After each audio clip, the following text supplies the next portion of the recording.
So hello, my name is Pedro. I'm a student from Greenville University from the history major. Today I'm gonna interview Dr. Huston about the 2016 presidential election and get to know his background too. So Dr. Huston, can you tell me where you grew up and how that influenced your view of politics? Mm-hmm. When I was 1 year old, my parents moved from Seattle, Washington to Asuncion, Paraguay, to be missionaries with the Free Methodist Church. And so all my growing up years until I graduated from high school were spent in Paraguay, in Asuncion, where I learned Spanish and English at the same time. I studied at an American school, so all my schooling was in English, but all my life and activity and friends outside of school was in Spanish.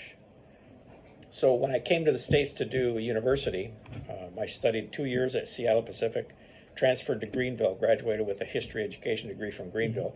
Whatever would get me back to South America the quickest, that was to be a teacher. So I went back to be a teacher. In the meantime, I met a girl. She's Canadian. We got married, and her uncle was a president of a college in Canada. He invited us to come and work at that college in Canada.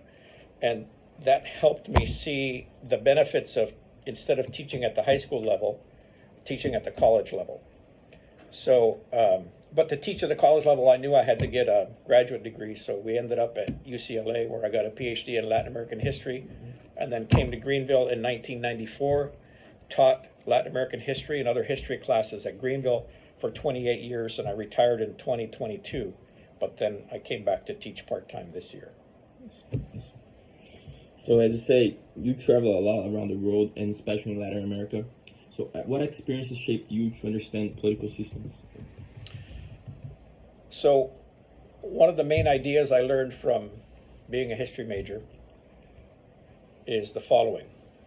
Study the past to understand the present and predict the future. I think history majors are uniquely equipped to understand the present by studying the past. How did we get where we are today?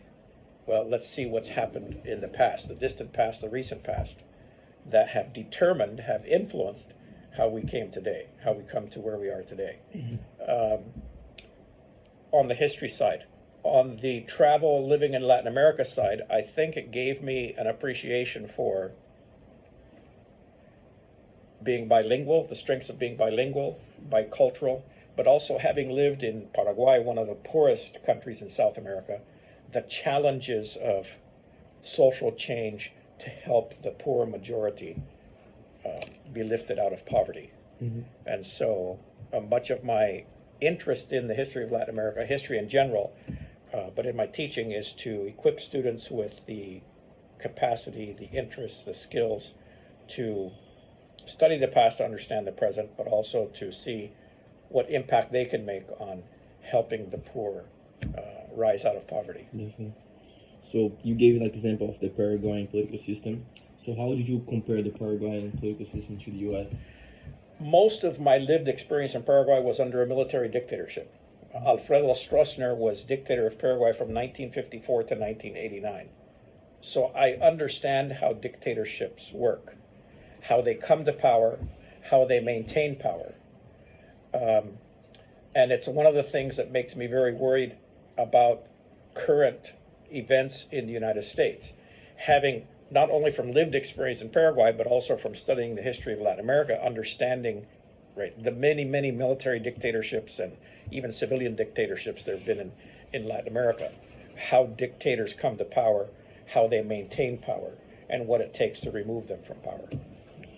So you mentioned like you had a Canadian wife, you've been to a lot of countries in Latin America. So based on your background and experiences, how do you usually analyze major political events? So from the perspective of studying the past to understand the present. Canada, for example, we lived in Canada for 5 years. Why does Canada have the political system that it has? Well, its relationship with England, its relationship with its Native American communities, its being a nation formed by immigrants, So studying even the past of Canada has helped me understand why Canadians have the type of government that they have today. Similar to Europe, governments that are more interested in addressing the needs of the many rather than just supporting the needs of the few, the wealthy, the corporations. Awesome. So moving to the 2016 election, what were your first impressions when the 2016 election began? When the running began, you don't mean when the election happened. You mean the weeks and months leading up before the election. Yes. Both parties ran flawed candidates. Flawed, F-L-A-W. Problemáticos. Candidatos problemáticos. Yeah. Both candidates ran flawed. The flaws in Hillary Clinton's campaign, though, were flaws invented by, this is my personal opinion, flaws invented by the PR machine of the GOP, who, because as wife of a governor and then wife of a president, she had been in the public eye for many, many years. And so the PR machine, the publicity machine of the Republican Party had many, many years to build up a big treasure chest of these are reasons why Hillary is a problematic candidate. Unlike the Republican candidate, Trump, who was a problematic candidate of his own making, not because of any PR by any other political group, the Democrats or anybody else, but because of his own background, his own history, made him a flawed candidate. And yes, he became the kind of president everybody expected him to be because he was that kind of a business manager, that kind of a CEO of a company that was very problematic. So invented problematic PR, actual problematic life experience. Awesome. Did you expect the outcome, and why not? The outcome was completely and totally unexpected. When Illinois had its primary, so the Democratic primary, the Republican primary, Illinois is a state where it doesn't matter what party you've registered for, you can vote for any party, in the primary of any party. So I'm a registered Democrat in Illinois. But in the presidential primary in Illinois before the 2016 election, and the candidates were people like Trump and Rubio, Ted Cruz, Ben Shapiro, there were some other candidates. And I thought to myself, I'm going to vote in the Republican Party primary for the candidate that I think has the least chance of winning the election, Donald Trump. And I think I was as surprised as everybody else when Trump won the election. What do you remember most about election night? I remember very clearly election night because as we watched the TV and the results coming back, and the Electoral College started tilting towards Trump, out of despair and disappointment, I went to bed early before watching the final results past midnight. Yeah. Despair and desperation. Yeah. So, did your training as a historian affect how you interpret as what was happening during the election? Very much so. Yeah. I mean, Hillary Clinton, having been the wife of a governor, having been the wife of a president, and then under Obama, many years having been the Secretary of State, I think had the kind of, and being a senator from New York, I think had the kind of credentials that you expect somebody who rises through the ranks politically to acquire. I think it's a travesty in American history that Trump got elected president, that enabled him to get elected president again. Imagine the country we would have been with Hillary and then some subsequent presidents after her, and the country we became under Trump and the subsequent presidents after him, Trump again. And I think there's two very different potential futures of American history. One good, one bad. How did the 2016 election compare to previous elections you experienced? Yeah, it was much nastier, much more negative. I mean, politicians have discovered that negative campaign ads, right? What's bad about the other candidate? Have an influence, have an impact. There's lots of negative campaigning, and the the media, because Trump has a capacity for saying such outrageous things, you know, the kinds of things that draws cameras and that draws media attention, to say such outrageous, impossible things, that he received, actually, because of that approach, way more media attention than Hillary did, and I think that played a role in his winning the election. Did American politics feel this divided in the 19th or early 2000s? No. The further we go, the more divided we become. I think we have to go before the Obama presidency, right? Congress passed laws because of cooperation and competition, but also, what do you call it, when two parties don't get exactly what they want, but they settle for things that are okay with both parties. So that, and the part of the problem with the Joe Biden presidency is that he had been in Congress many, many years and came to politics expecting cooperation to still be how politics gets done. But because Congress has become so polarized, to get elected, representatives and senators have to demonize the other side so that their base, right, votes for them. And I think that has been one of the factors leading to the big breakdown in American politics we're seeing today. How was the 2016 election viewed in Latin America? Because I know you have a lot of friends in Latin America. You have like a lot of people there that you know. Like, how was it viewed there? So, I have friends who surprised me by being in favor of Trump. I think because in Latin America the political tradition is, we're okay with strongmen. We're okay with leaders who might get elected but then govern like dictators, right? Dictatorship is a long trajectory, for better or for worse, in Latin American history. And so I think many of my friends in Paraguay, partly because they lived under a dictatorship for 30 years, don't mind dictatorial tendencies in a president, especially when they see that president doing things that they cheer for. Anti-gay, pro-life, all these other things that are part of the conservative agenda that Protestants in Latin America have inherited from conservative Protestant missionaries. And so many of my friends were okay with Trump as a president because of the pro-life issue, for example, even though they might have said, yes, his personal life is a mess. But because he's pro-life, we think he's a good president. Yeah. I mean, I remember being in Brazil in 2018 during the election.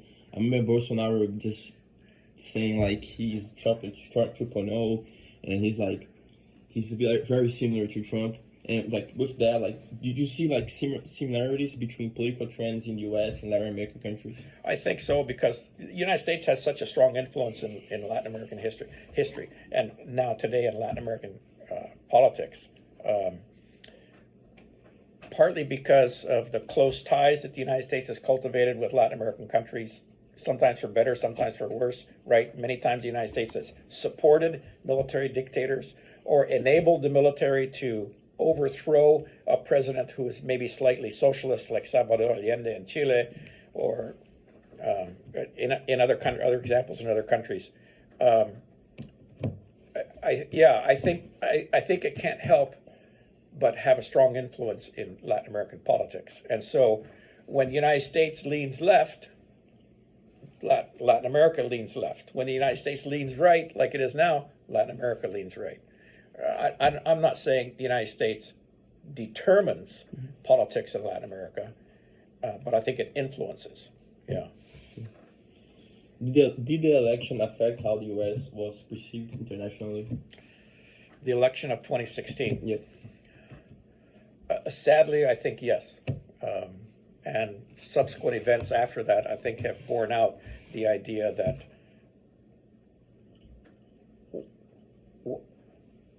if American voters can support this kind of president, even though he might be followed by a more sensible president, right? The first Trump was followed by Biden, for example.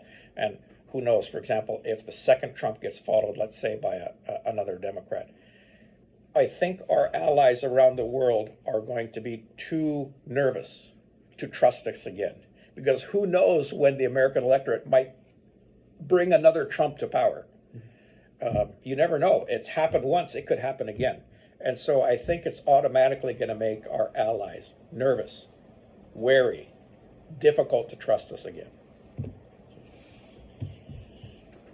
Can you give like a specific example for a country you visit that like say really bad things about Trump or say good things about Trump, and like how did that surprise you? Because you mentioned that like that surprised you when you went to Latin America and see some people supporting Trump. Yeah. The same people like Bukele in El Salvador, right? Mano dura, mano firme, anti-gay, anti-abortion, and my friends who are Protestants, I don't have as many friends who are Catholics, but my friends who are Protestants say, yeah, we like that. And that maybe everything else about the candidate is bad, but they like these one or two things, and so that makes them support that candidate. But the fact that we also spent 6 months living in Lithuania and heard people in Europe talking about United States politics, and we were there when Biden was in power, but Trump had and when it was making about coming back again. All of Europe, well, I should say most of Europe, not all of Europe, because Europe also has its far-right parties, the AfD in Germany and the Orban party in Hungary, who like Trump and support Trump and receive support from Trump. But most of Europe, I think, because Europe tends to be social democrats, was nervous about the first Trump presidency and his lack of support for NATO and his appearing to support policies that Putin supported. And that makes Europe even more nervous because most of Europe, in our experience, wants to have absolutely nothing to do with Putin because the Soviet era is still very fresh in their memories. And so for Trump to support Putin or to do things that Putin wants, like weakening NATO, makes Europe very uneasy and distrustful and wary about Trump, but about the United States in general, because who knows if another Trump might come along at some point in the future. Definitely.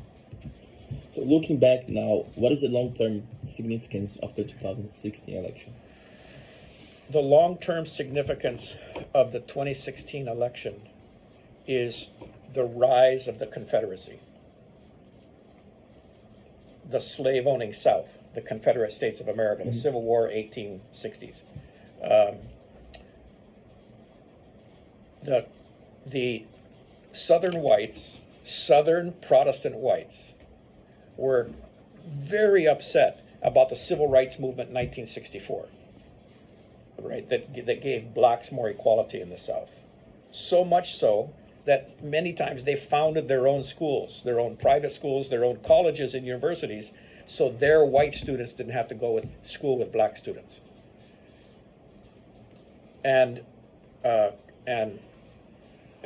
think that's a factor in Southern support for Trump, because Trump is just openly racist and makes no bones about not liking immigrants or people of color.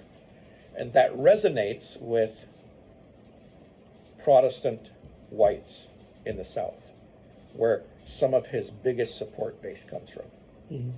Yeah. So, what do you think students today misunderstand about the 2016 election? What students today misunderstand about the 2016 election? I think a lot of students may not understand the serious damage being done to democracy in the United States. So, the United States, right, presumably is a nation of laws, but we're also a nation of traditions, right? Unwritten things that just have always happened. And as it turns out, somebody like Trump comes along and flouts those traditions, ignores those traditions, and does whatever he wants and breaks many of those traditions. I think students today may not realize the serious damage being done to democracy in the United States. It's not anymore, it's not Republican versus Democrat like it has been since World War II. Now it's Democrat versus MAGA. And MAGA has a lot of Republicans in it, but it's not very Republican, right? That's why so many Republicans are leaving MAGA, distancing themselves from Trump, because MAGA does not represent the traditional values of the Republican Party. Last question here. What lessons should younger generations take from this event? The lesson I think younger generations should take is to become more politically active. I think if more voters had come to the polls in 2016, well, already Hillary had won a majority. I don't remember the numbers, but she got 3 million more votes in the popular vote than Trump did. Trump won the electoral college, but Hillary won the popular vote. If even more voters had come to the polls, had participated in the voting, I'm convinced that Hillary would have won the popular vote by an even bigger margin, and that may have had more of an impact on the electoral college. So political participation, voting, I think hopefully young people will look at the results of the 2016 election and say, we don't like what happened. We need to participate politically to make sure it doesn't happen again. But just adding to that, Yeah. you mentioned about political participation. How would we influence like younger generations to participate more in politics? Because like how can we do? I think Americans tend to be apathetic about politics until something happens that impacts them personally. Mm-hmm. Immigration. So there is this myth that immigrants are taking American jobs. It doesn't happen because Americans are not willing to pick vegetables or work in construction or wash dishes in restaurants. You know, all the jobs that immigrants come and do. But the message is immigrants are coming to take your jobs. And so when young people can't find jobs, even though they're not applying for the jobs that immigrants do, so the messaging, I think that it's important for young people to understand the difference between PR and messaging and reality. And my fear is that social media doesn't reveal sources. So you hear something you like and that you want to listen to, but you don't know if the person producing that is reliable. What's the evidence, right? What's it based on? And I think social media is contributing to the drift away from relying on facts in order to make decisions. Awesome. Thank you so much, Dr. Huston. Okay, you're welcome. Thank you. You're welcome.